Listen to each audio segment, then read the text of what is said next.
Счастье заключается в крепком истинном здоровье. Ровно 11 дня казанцы взглянули на термометры и поежились. А вот моржи взяли купальники и отправились на озеро Комсомольское. Здесь стартовал традиционный праздник моржей, который начался с массового заплыва. Александр Федоткин подружился с ледяной водой 6 лет назад. Когда заходишь, кажется холодно, но это только кажется. Потом тепло. Когда выходишь, становится жарко. У меня родился сын 25 декабря. И это купание я хочу посвятить ему. Студенная ванна нипочем и для Карины Гущиной. Моржует она уже 20-й год. Для укрепления организма ежедневно принимает контрастный душ. Круглый год по выходным закаляется на Голубом озере. В первую очередь крепкий иммунитет. Я не помню, когда болела. На самом деле в мороз очень легче купаться. Вода теплее кажется. Если для одних казанцев моржевание – это прежде всего здоровье, то для других – способ получить новые эмоции. Просто какой-то праздник, прорубь, это классно, это супер.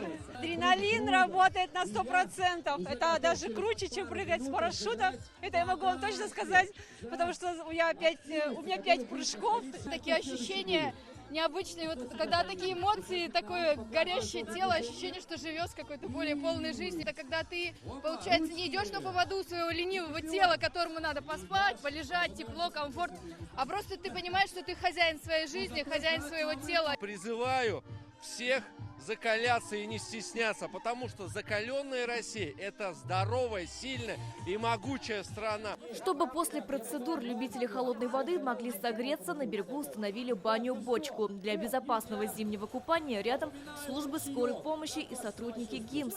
Морально казанских моржей поддерживала большая группа зрителей. Приятно за молодых, что они вот так закаляются. Ездил на Голубое озеро 2 года, зимой и летом купался на Голубом озере. А теперь уже года не те, за 70 лет уже. Гордость за Дербышки, что мы все такие инициативные. У нас постоянно праздники, песни, пляски. У нас есть моржи свои. Без согревающих танцев и песен не обошлось и сегодня. В пляс пустились все гости озера Комсомольское. Сирина Васильева, Рамзиль Гарипов, ТНВ, Казань.